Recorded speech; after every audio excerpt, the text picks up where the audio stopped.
Electricity. Imagine trying to live without it or all the things we plug into it. But even though our technology seems to change every day, the power grid hasn't changed much in 100 years. What the utilities did and did very well was built a very reliable electric delivery system that just sends electrons one way, as you've observed. That system is not intelligent. It frankly is dumb. So if we want to know anything about the system, we have to go out and look at the system, physically look at the system. It doesn't talk to us. In this age of instant communication, it seems unthinkable that the grid can't communicate. But scientists are now developing a smart grid that not only communicates with electrical devices, but can turn them on and off to avoid blackouts.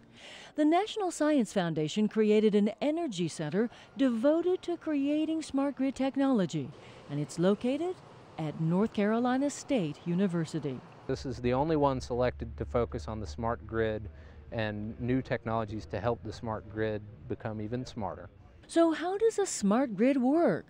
This prototype, installed by Duke Energy, uses a Wi-Fi connection to talk to individual meters, just like computers talk to each other over the internet. It can detect any appliance plugged in and measure its use.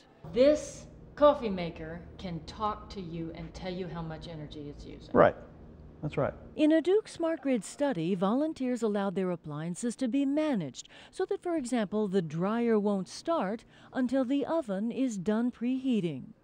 We reduced peak by between 9 and 20%, and nobody noticed. Nobody even noticed. So it's possible by sort of choreographing how all these things work, we can get those benefits, and people's lives really aren't impacted. But smart grid technology won't come cheap.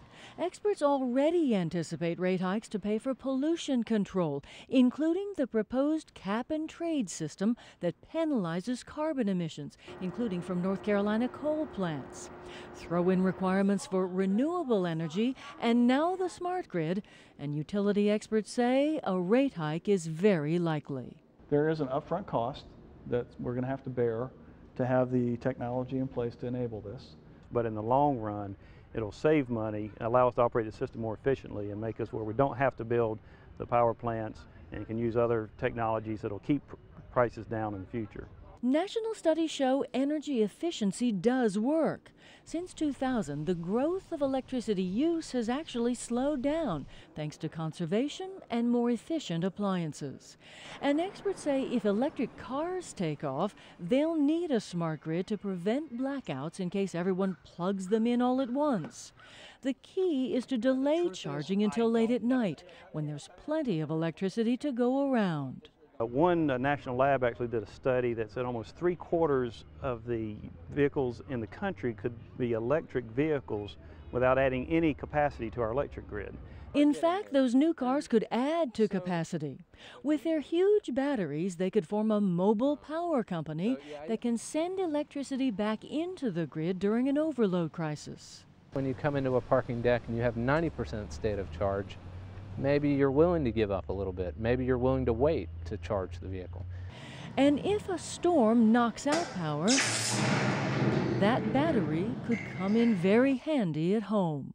Could you use your electric car to run your refrigerator in a power outage since it has that big battery in there? You certainly can in theory. What's part of the reason the smart grid's needed is because to do that safely and to do that in a controlled way, you've really got to have the controls in place to enable that. Amazing changes to be sure, but experts say what really has to change is the way we pay for electricity. In most cases, regardless of how much it costs to produce the electricity, we pay an average price. But with Smart Grid, consumers could take advantage of cheaper rates, just like searching for the best price for a gallon of gas. If I charge at 5 o'clock in the afternoon on July 31st, it may be $10 a gallon of electricity to do that. If I charge at 1 in the morning when it's better for the system, it may be 75 cents a gallon of electricity. I think that's ultimately how it's going to work. Utility executives say they'll need 5 to 7 years to get the smart grid fully operational. But once it's up, they say the sky's the limit. I can pull up my house on my BlackBerry and show you what my appliances are drawing for electricity right now. And I can reset the thermostat, and I can do all kinds of stuff. From your phone? From my phone. And I think that's how people are going to begin to interact. As for privacy concerns, utility officials say the smart grid will work on a strictly volunteer basis. But they add the more people who participate, the fewer power plants we'll have to build in the future. What we can do and what we can do collectively with the smart grid is not just do it in this house, but do it in 4 million houses. And if you do it in 4 million houses, now all of a sudden you don't have to build a peaking power plant. You can really manage the system much more effectively, and you've got the power of those large numbers working for you. The power to save power, that is what the smart grid is all about.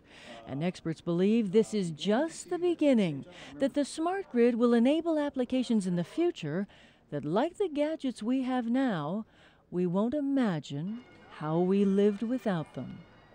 We look at this very much like the development of the internet. You had no idea that Google could be a successful business practice until the internet came about. There's all sorts of technologies that will come about once we get the smart grid in place that we can't envision today.